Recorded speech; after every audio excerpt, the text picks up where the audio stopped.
बिस्मिल्लाहिर्रहमानिर्रहीम अस्सलामु अलैकुम all my dear followers and dear students. उम्मीद करता हूँ आप सब खैरियत से होंगे। आज की वीडियो आप सब के लिए बहुत इंपॉर्टेंट है। आज हमने एमजीएस प्लेटफॉर्म के थ्रू जो है एफजीआई टीजीटी केमिस्ट्री का मॉक टेस्ट हमने कंडक्ट करवाया, जो कि बहुत इंपॉर्टेंट हो सकता है। अगर आप इस टेस्ट को सॉल्व करना चाहते हैं तो इसी वीडियो की डिस्क्रिप्शन में हमारे ऑफिशियल व्हाट्सएप चैनल का लिंक गिवन है, तो वहाँ पे हमने लिंक शेयर किया हुआ है। आप सबसे पहले टेस्ट को सॉल्व करें एंड देन उसके बाद आप डिस्कशन वीडियो पे आकर डिस्कशन को सुन सकते हैं। तो काफ़ी इंपॉर्टेंट होने वाली है and also best wishes for आपके लिए जो टेस्ट कंडक्ट होने जा रहा है टीजीटी केमिस्ट्री का, और एज वेल एज बाकी जो एसएसटी का टेस्ट कंडक्ट होने जा रहा है, तो आप लोगों के लिए बेस्ट विशेस हैं। तो स्टार्ट करते हैं। आज की डिस्कशन काफ़ी इंपॉर्टेंट होने वाली है। सबसे पहले हम केमिस्ट्री पोर्शन को डिस्कस कर लेते हैं। Question number 1, which of the following contain the highest number of molecules.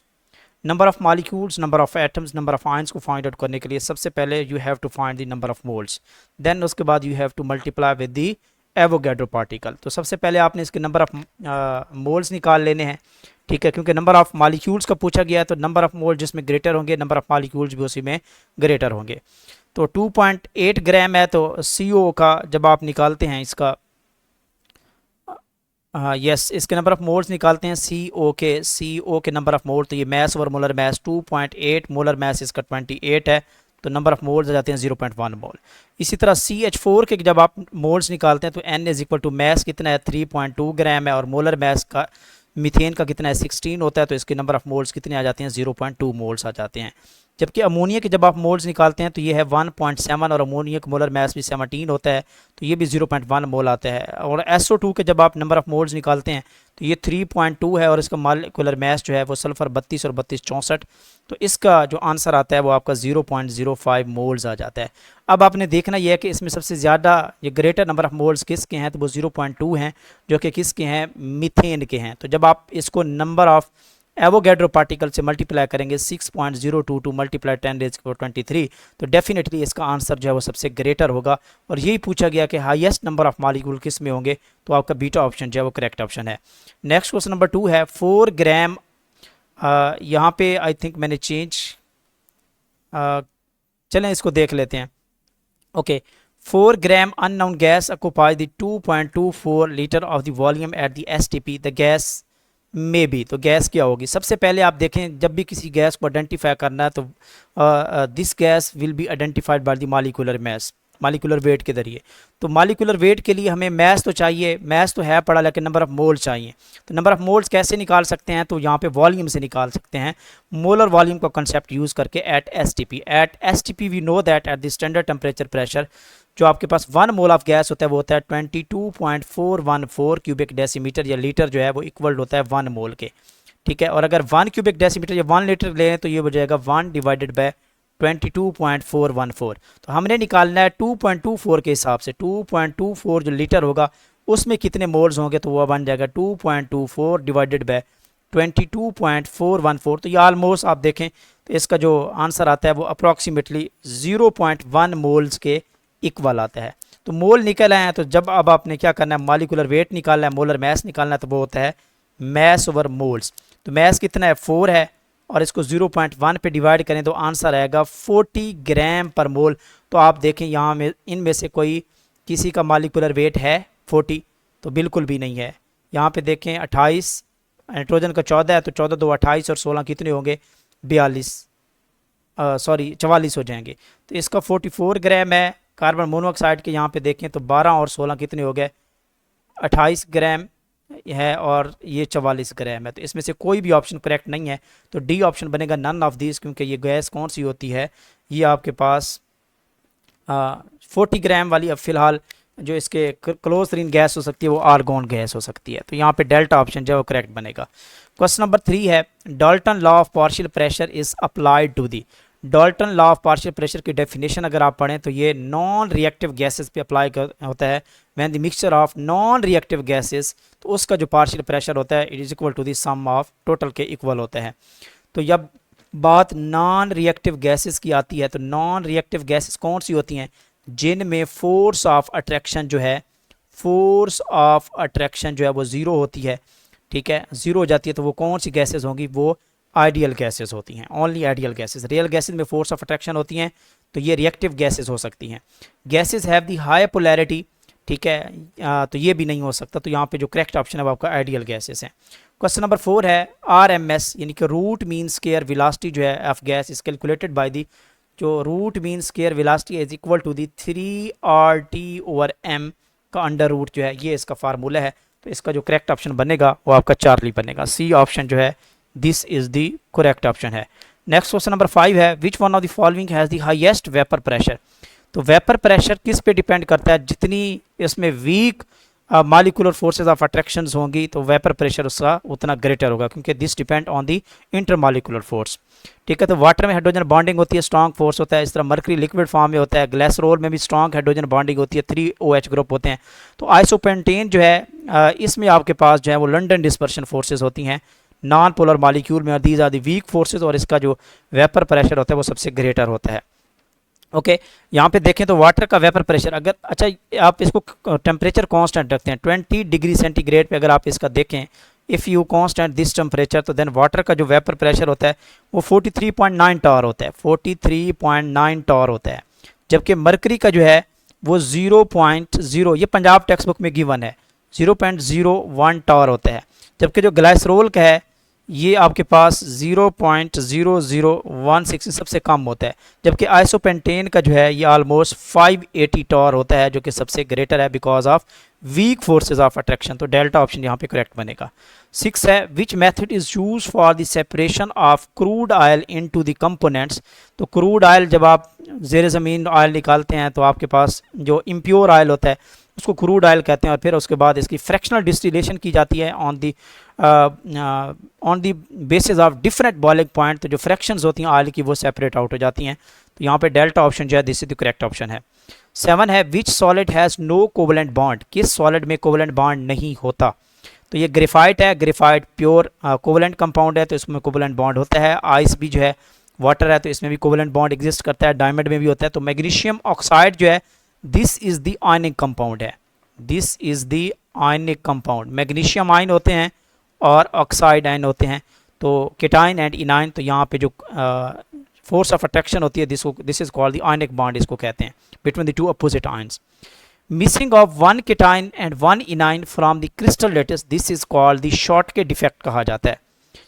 Crystal lettuce के अंदर डिफरेंट डिफेक्ट्स पाए जाते हैं, उनमें से जो शॉर्टके डिफेक्ट होता है वो आपके पास उसमें आयन मिसिंग हो जाता है।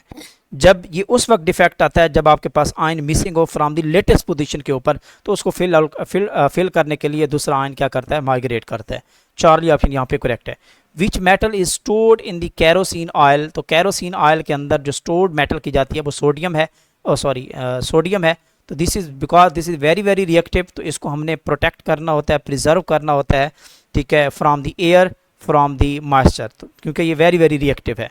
आपने अक्सर देखा होगा कि जब सोडियम मेटल्स की पैलेट्स होती हैं आप वाटर के अंदर डालें तो वो क्या करना स्टार्ट कर देती हैं, वो इग्निशन क्रिएट करती हैं। 10 क्वेश्चन है almost forward reaction is complete जब हो चुका हो, फॉरवर्ड रिएक्शन मतलब प्रोडक्ट बन चुका हो, इट मीन कि आपकी जो Kc की वैल्यू है वो सबसे ग्रेटर है, वेरी वेरी हाई है। Kc is equal to the product की कंसंट्रेशन ओवर रिएक्ट की concentration.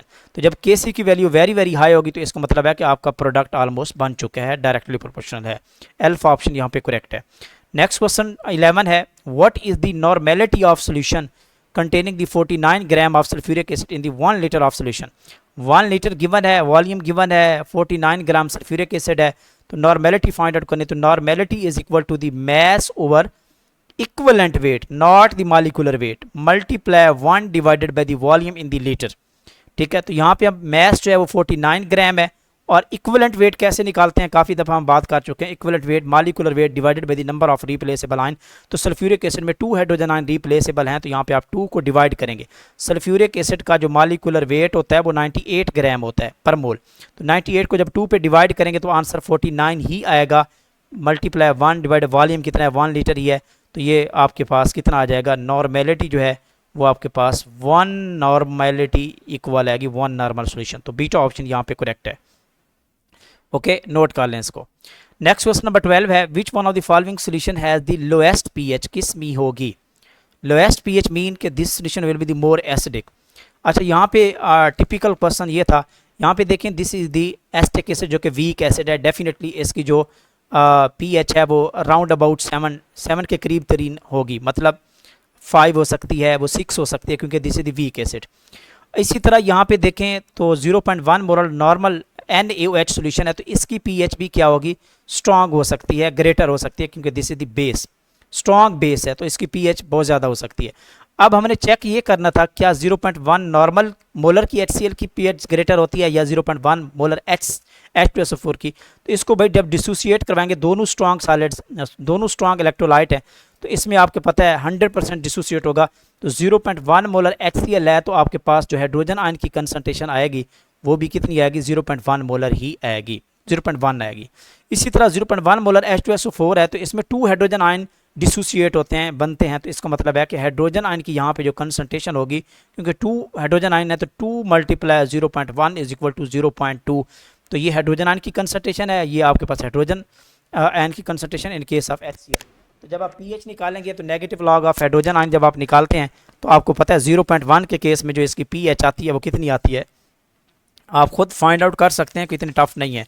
Minus log negative log of hydrogen ion की कंसंट्रेशन जब आप निकालेंगे तो इसकी पीएच आएगी 1, जबकि इसकी जब आप 0.2 हाइड्रोजन आयन की कंसंट्रेशन की निकालते हैं पीएच, तो आपको पता है इसकी जो पीएच आती है वो आती है 0.69 आती है, 0.69 ऑलमोस्ट इसकी पीएच आती है।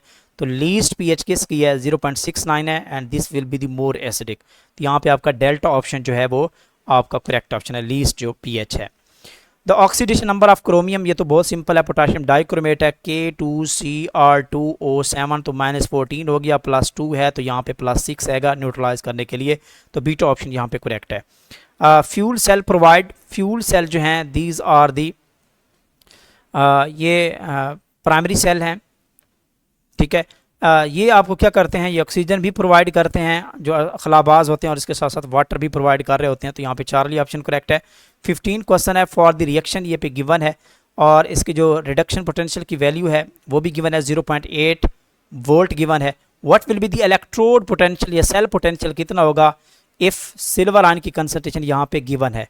तो इस कंसंट्रेशन का electrode cell potential find out करने के लिए we will use the Nernst equation, और नर्नेस्ट इक्वेशन क्या कहती है, सेल का potential is equal to the standard potential और -0.0591 0.0591 divided by number of moles और log of concentration of products over reactants की कंसंट्रेशन, ये फार्मूला यूज़ करते हैं, this is called the Nernst equation है। अब यहाँ पे देखना ये है कि जब भी ये प्रोडक्ट की कंसंट्रेशन, चले मान लेते हैं यहाँ पे सिल्वर आयन की कंसंट्रेशन तो गिवन है, यानी कि रिएक्टेंट की कंसंट्रेशन तो गिवन है, लेकिन प्रोडक्ट की नहीं है, तो प्रोडक्ट की concentration this is the solid neutral form में है, तो उसकी कंसंट्रेशन जो है वो एक्टिव कंसंट्रेशन हम 1 कंसीडर करते होते हैं, ठीक है। तो यहाँ पे आपका स्टैंडर्ड रिडक्शन पोटेंशियल की वैल्यू गिवन है 0.8 है, 0.80 माइनस 0.0591, नंबर ऑफ जो इलेक्ट्रॉन्स हैं रिएक्शन में यूज़ हो रहे हैं वो आपके पास 1 है, लॉग आ गया, प्रोडक्ट की कंसंट्रेशन आपको बता चुका हूँ कितनी है 1 होगी, और रिएक्टेंट की कंसंट्रेशन इसने दे दी है वो कितनी है 0.01 होगी। तो यहाँ पे देख लेंगे 0.80 माइनस ये 0.0591 हो गया, और ये देखें 1 को जब 0.01 ऊपर लेके जाएंगे तो ये 100 बनता है, तो लॉग 100 लेंगे तो लॉग 100 मीन 2, तो मल्टीप्लाई 2 हो जाएगा। लॉग 10 कितना होता है 1, लॉग 100 कितना होता है 2, लॉग 1000 हो तो वो 3 होता है।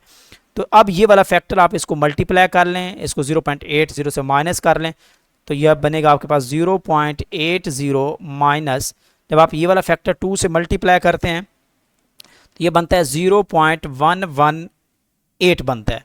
तो इसमें से आप माइनस करें तो आपके पास जो आंसर बनेगा वो बनेगा 0.68 जो है वो आपके पास फाइनल आंसर बनेगा, और ये इसका सेल का पोटेंशियल होगा। Alpha option will be the correct option है। क्वेश्चन नंबर 16 है the geometry of the molecule will be the regular. Regular geometry उस वक्त होती है जब there is no lone pair, आपके सारे के सारे बॉन्ड पेयर है। जिस तरह मीथेन है, मीथेन की रेगुलर ज्योमेट्री कितनी है, टेट्राहेड्रल है। If central atom is surrounded by the only and only bond pairs होते हैं, नो लोन पेयर्स, तो बीटा ऑप्शन यहाँ पे करेक्ट है। 17 है अ सर्टेन इलेक्ट्रोकेमिकल सेल जिसकी डेल्टा जी की वैल्यू, गिब्स फ्री एनर्जी की वैल्यू नेगेटिव गिवन है, which of the following is truth. याद रखिएगा जब डेल्टा जी की वैल्यू नेगेटिव है तो उस वक्त जो सेल पोटेंशियल होता है वो कितना होता है, वो पॉजिटिव होगा, क्योंकि ये दोनों एक दूसरे के रिवर्स हैं, क्योंकि हमने एक रिलेशन थर्मोडायनामिक्स में पढ़ा होगा, आपने भी शायद पढ़ा होगा, delta G is equal to G minus F E, minus F E, ये रिलेशन है। तो इसका मतलब ये हुआ कि अगर डेल्टा जी की वैल्यू नेगेटिव है तो कब बनेगी डेल्टा जी की वैल्यू नेगेटिव, जब आपके पास ई की वैल्यू पॉजिटिव होगी तो ओवरऑल नेगेटिव से मल्टीप्लाई करके नेगेटिव बनेगा। तो सेल पोटेंशियल आपका पॉजिटिव होता है, और स्पॉन्टेनिटी की ये कंडीशन भी है, आपने देखा होगा कि ओवरऑल जो सेल पोटेंशियल है वो कितना आना चाहिए, वो पॉजिटिव आना चाहिए, स्पॉन्टेनिटी की ये कंडीशन है। इसी तरह या तो फिर डेल्टा जी की वैल्यू नेगेटिव आनी चाहिए, तब भी रिएक्शन आपके पास क्या होता है, स्पॉन्टेनियस होता है। तो cell is non spontaneous, this is the wrong, the reaction will not proceed. तो स्पॉन्टेनियस रिएक्शन है तो रिएक्शन प्रोसीड होगा, बोथ ए एंड बी, ठीक है। तो ये इनकरेक्ट हो गया, तो यहाँ पे डेल्टा ऑप्शन करेक्ट बनेगा, the EMF of the cell is the positive होगा। If a radioactive substance has a half life, इसकी गिवन है 10 डेज है और टोटल टाइम 30 डेज है, तो कितना फ्रैक्शन रिमेनिंग होगी ऑफ द इनिशियल कंसंट्रेशन। तो very simple, half life given है, टोटल टाइम गिवन है, तो नंबर ऑफ हाफ लाइफ कैसे निकलते हैं, total time divided by the number of half life. Total time 30 है, नंबर ऑफ हाफ लाइफ 10 है, तो total number of half life कितनी हो गई, 3 हो गई। तो वी नो दैट कि n इज इक्वल टू, एक और शॉर्ट फॉर्मूला पढ़ते हैं, n इज इक्वल टू 1/2 की पावर n नॉट में इनिशियल कंसंट्रेशन है, तो हमें रिमेनिंग चाहिए, देख लेते हैं कितनी होगी इनिशियल की, n इज इक्वल टू 1/2 की power, number of half life 3 है, तो ये इनिशियल की कितनी बनेगी, 1/8, n नॉट इनिशियल की 1/8 फ्रैक्शन बनेगी। डेल्टा ऑप्शन यहाँ पे करेक्ट बनेगा। 19 है, what is the hybridization of the central atom in the SF4। SF4 की आपने हाइब्रिडाइजेशन बतानी है सेंट्रल एटम की, तो वेरी सिंपल, हमने शॉर्ट ट्रिक भी पढ़ा हुआ है, 1/2, और ये आपके पास number of valence electron in the central atom, जो कि सल्फर आपके किस 6 ग्रुप से बिलोंग करता है, तो ये 6 होंगे, प्लस मोनोवेलेंट एटम 4 है फ्लोरीन, 6 4 10 को 2 पे डिवाइड करें तो वैल्यू 5 आती है। जब 5 वैल्यू हो इलेक्ट्रॉन पेयर की, तो इसका मतलब है कि ये हाइब्रिडाइजेशन होती है sp3d, हम इसको कहते हैं ट्राइगोनल पैरामिडल कहते हैं इसको, ठीक है। तो ये आप देखें, ये 5 वैल्यू है। अब यहाँ पे प्रॉब्लम इज दैट कि अगर 5 वैल्यू है तो ये भी तो हो सकती है DsP3 भी तो हो सकती है, इस केस में भी आपके पास जो इलेक्ट्रॉन पेयर होते हैं वो 5 होते हैं, या तो sp3d होगी या DsP3 होगी, sp3 तो नहीं हो सकती, ठीक है, और d की 2 sp3 भी नहीं हो सकती, ये उस वक्त होती है जब आपके पास ऑक्टाहेड्रल होती है, ठीक है। अब इन दोनों में से हमने एक चूज़ करना है, तो कौन सा चूज़ करेंगे, तो ये डिसाइड करता है आपकी CFT क्रिस्टल फील्ड थ्योरी, क्योंकि ये हमने डिसाइड करना होता है कि आपका इनर ऑर्बिटल डी का इन्वॉल्व होता है या आउटर ऑर्बिटल होता है। अगर इनर होता है तो हम लिखते हैं उसकी DsP3 लिखेंगे, और अगर आउटर हो तो हम लिखते हैं sp3d। ये इनर और आउटर का कंसेप्ट कब डिसाइड होता है, कोऑर्डिनेशन केमिस्ट्री अगर आपने पढ़ी है तो आपको क्लियर होगा कि ये डिफाइन होता है बाय द लिगेंड की स्ट्रेंथ के ऊपर। Either the ligand is strong field, अगर स्ट्रॉन्ग फील्ड है तो वो पेयरिंग कर देता है तो उसको इनर इफेक्ट कहते हैं, और अगर वीक फील्ड है तो उसका आउटर इफेक्ट होता है। तो यहाँ पे जो फ्लोरीन है, बेसिकली फ्लोरीन जो है, दिस इज कॉल्ड दी, ये आपके पास वीक फील्ड लिगेंड है, this is the weak field ligand है, तो ये आउटर ऑर्बिटल बनाता है, और इसकी हाइब्रिडाइजेशन होगी sp3d। अगर यहाँ पे साइनाइड होता इन दिस केस, तो साइनाइड जो है दिस इज स्ट्रॉन्ग लिगेंड, तो वो इसको इनर कर देता। तो ये आप देख लें कि इसका ऑप्शन चार्ली बनेगा। नेक्स्ट क्वेश्चन नंबर 20 है, in a nuclear reactor, last question है केमिस्ट्री का, द पर्पज ऑफ मॉडरेटर, तो ये स्लो डाउन द न्यूट्रॉन, तो ये अल्फा ऑप्शन यहाँ पे करेक्ट है। तो ये थी जी आज की डिस्कशन केमिस्ट्री पोर्शन की। नेक्स्ट पार्ट है हमारा पेडागोजी का पोर्शन, 20 MCQ होंगी, each MCQ carries the 2 marks, तो ये हम देख लेते हैं इसको। ओके स्टूडेंट, क्वेश्चन नंबर 21 है, इन द इंडक्टिव टीचिंग या इंडक्टिव मेथड, इंडक्टिव मेथड वो होता है जो स्पेसिफिक टू द जनरल होता है, स्पेसिफिक टू द जनरल की तरफ अगर हम जाएं तो this is called the inductive method, और जो डिडक्टिव मेथड होता है वो जनरल से स्पेसिफिक की तरफ जाता है। तो start with the general rule, no, specific rule से हमने स्टार्ट करना है, तो ये भी इनकरेक्ट हो गया। अवॉइड स्टूडेंट पार्टिसिपेशन, तो ये तो इसको कोई कंसेप्ट नहीं है। Begin with the specific example, तो यहाँ पे आपका चार्ली ऑप्शन जो है वो करेक्ट होगा।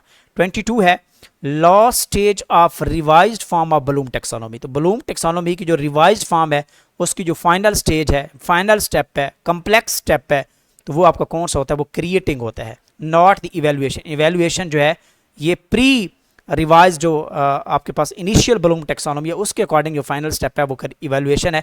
अगर क्रिएटिंग का ऑप्शन नहीं हो तो फिर उसके बाद आपने देखना होता है अल्फा ऑप्शन यहाँ पे करेक्ट बनेगा, क्रिएटिंग।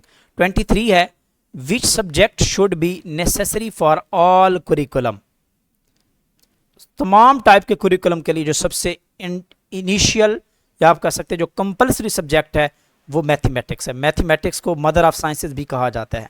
तो यहाँ पे चार्ली ऑप्शन जो है वो this is the correct option है। 24 है token economy system, token economy system जो है this is an example of, इसको कहते हैं बिहेवियर मॉडिफिकेशन कहते हैं। ये टोकन इकोनॉमी जो सिस्टम है this based on the operant learning theory, ये किस पे बेस करता है, ऑपरेंट लर्निंग थ्योरी पे बेस कर रहा होता है। और दिस थ्योरी ये बताती है कि आपके पास जो रिवॉर्ड्स या पनिशमेंट होती है ये आपके बिहेवियर को शेप करते हैं, बिहेवियर के बारे में एक्सप्लेन करते हैं, ठीक है। तो इसके अलावा जो टोकन इकोनॉमी है it reinforce the positive behaviour using the symbolic rewards, तो ये पॉजिटिव बिहेवियर को शो करती है जब आप उसका सिंबॉलिक रिवॉर्ड शो करते हैं। 25 है a decision is justified by the evaluation, decision की जो जस्टिफिकेशन है वो एट द एंड आपका रिजल्ट है, वो आपकी इवैल्यूएशन है। चार्ली ऑप्शन यहाँ पे करेक्ट है। The primary purpose of formative assessment, तो ये रिपीटेड एमसीक्यू भी है, पास्ट पेपर में कई दफ़ा ये आ चुका है। Purpose of formative assessment is to guide teaching and the learning, beta option यहाँ पे करेक्ट है। 27 क्वेश्चन है वो कहता है inquiry based learning encourage student to formulate the questions, जो इंक्वायरी बेस्ड लर्निंग होती है ये आपको इनकरेज करती है स्टूडेंट को कि वो आपके क्वेश्चन बनाएं, इन्वेस्टिगेशन करें और एविडेंस को कंस्ट्रक्ट करें on the basis of conclusion. This approach is specially beneficial for developing the higher order cognitive and researcher skills को ये इन्हांस करती है, not the mechanical not talking skills. तो यहाँ पे आपका जो सूटेबल आंसर है वो बीटा है। 28 है इस तरह की बड़ी बड़ी स्टेटमेंट के ही क्वेश्चन समटाइम पीपीएससी दे रहा होता है, आपको अंदाज़ा हो जाएगा जब आप पेपर से बह रहेंगे।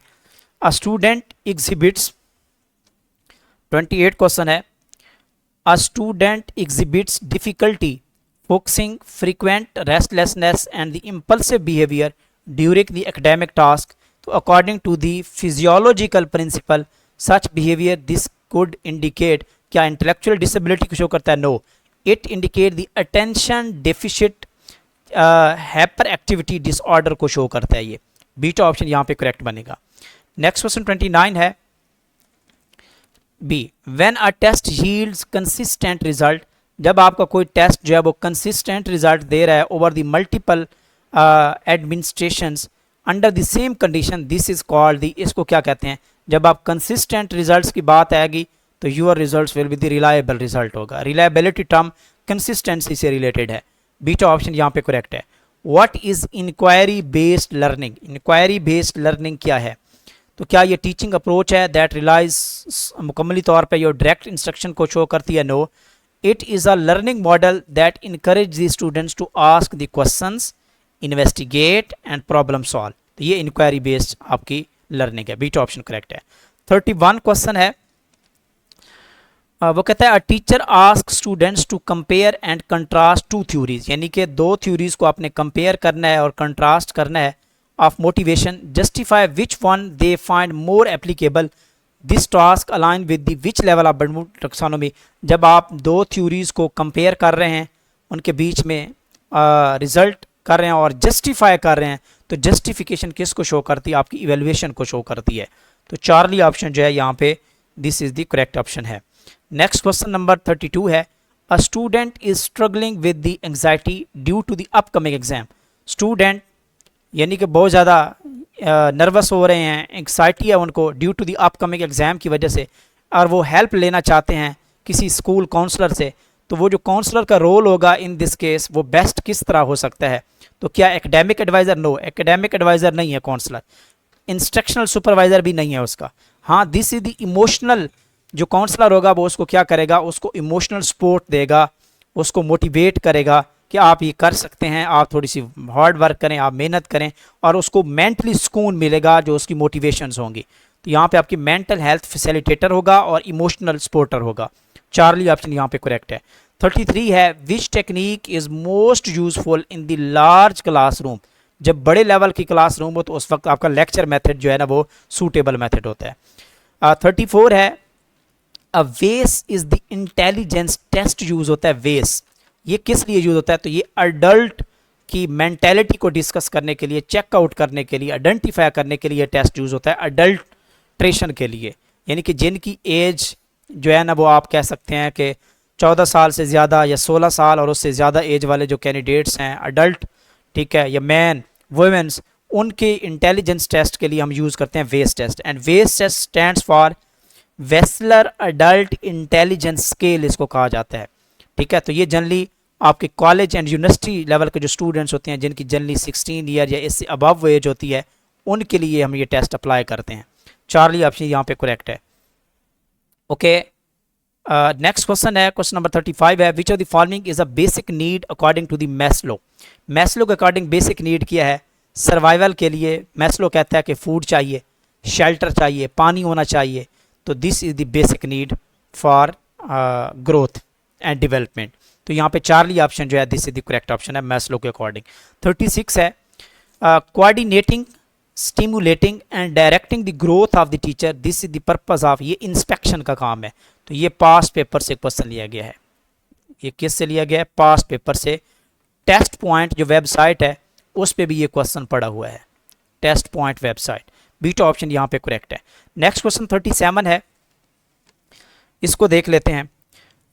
For how many consecutive days absence without leave, यानी कि लीव के बगैर अगर वो मुसलसल 10 डेज यानी कि अगर कोई एबसेंट रहता है तो उस गर्ल्स का name shall be struck off, यानी कि रोल रजिस्टर से उसका नाम निकाल देना चाहिए। तो ऑलमोस्ट 10 डेज। चार्ली ऑप्शन यहाँ पे करेक्ट है।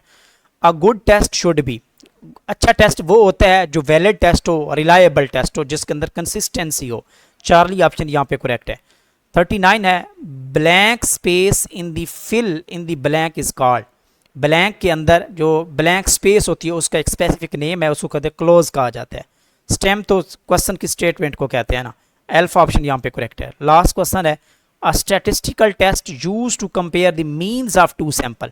अगर आपके पास टू सैंपल्स हैं, आपके पास टू ग्रुप्स हैं, अगर आपने टू ग्रुप्स हैं, टू सैंपल्स हैं, उनके मीन को आपने कंपेयर करना है तो उसके लिए टी टेस्ट यूज़ होता है।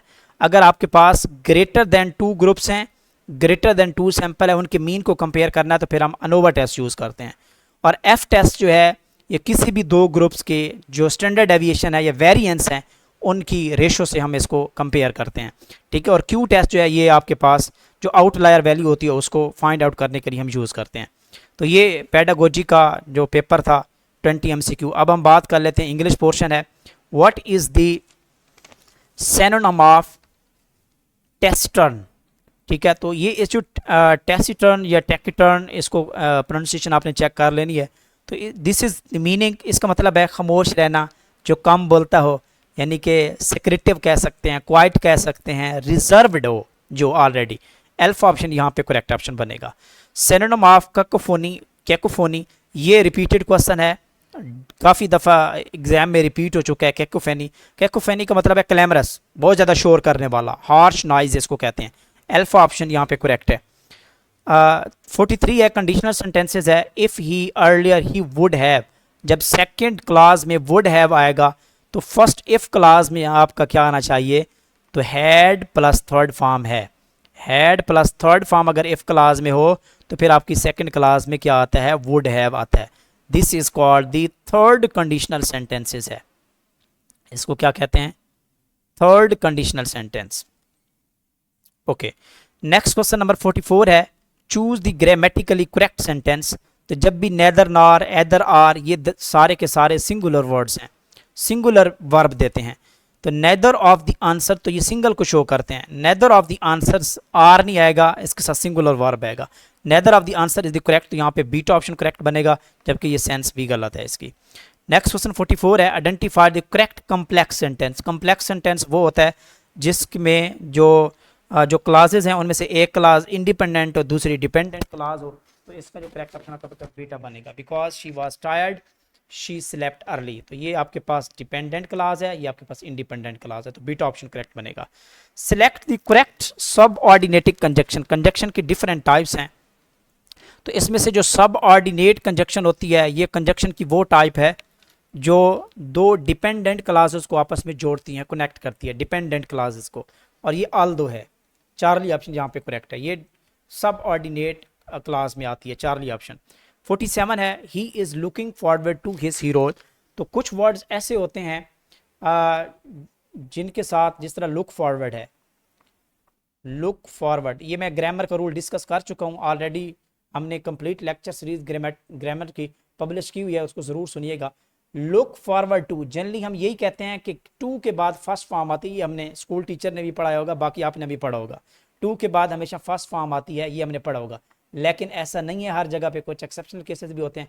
कुछ वर्ड्स ऐसे हैं जिस तरह look forward to, with a view to, तो इनके साथ जेरेंट फॉर्म आती है। जेरेंट फॉर्म वो होती है जो आईएनजी फॉर्म होती है। तो चाहे टू भी आपका लगा होगा तो उसके बाद आपकी कौन सी यूज़ होगी, this will use the Geraint form आप यूज़ करेंगे, और ये आपका सीइंग होगी। बीट ऑप्शन यहाँ पे करेक्ट है। 48 है sparrow of the India is beautiful, क्योंकि ये इंडिया की तरफ इशारा कर रहा है, स्पेसिफिसिटी की तरफ जा रहा है। This sparrow definite article use होगा, एल्फ ऑप्शन यहाँ पे करेक्ट है। 49 है we have lived in the house since 2025। तो यहाँ पे आपका जो करेक्ट यूज होगा वो आपका प्रेपोजिशन, वो आपका सिंस यूज होगी। 50 है लास्ट क्वेश्चन है they jumped in the well to save the child, क्योंकि चाइल्ड को सेव करने के लिए जब वो जंप करेगा तो दिस शो द मूवमेंट, और जब भी आपने किसी चीज़ में इंटर होना है और मूवमेंट को शो कर रहा हो तो इन टू आप प्रेपोजिशन यूज़ करते हैं। तो यहाँ पे आपका एल्फ ऑप्शन बनेगा, नॉट द इन।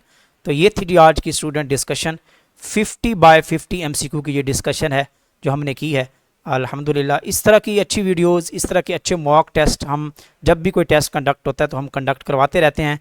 हमारे ऑफिशियल व्हाट्सएप चैनल का लिंक यहाँ पे डिस्क्रिप्शन में गिवन है, तो आप उसको ज्वाइन करके रख लें, अपडेटेड रहें। इंशाल्लाह डिफरेंट एडवर्टाइजमेंट, अच्छी अपडेट्स आपको हमारे प्लेटफॉर्म केमिस्ट्री विद MJS पे मिलती रहेगी। बाकी best wishes for tomorrow's TGT and as well as SST test. तो अल्लाह ताला आप लोगों का हामी और नासिर हो, अल्लाह ताला आप लोगों को कामयाब फरमाए।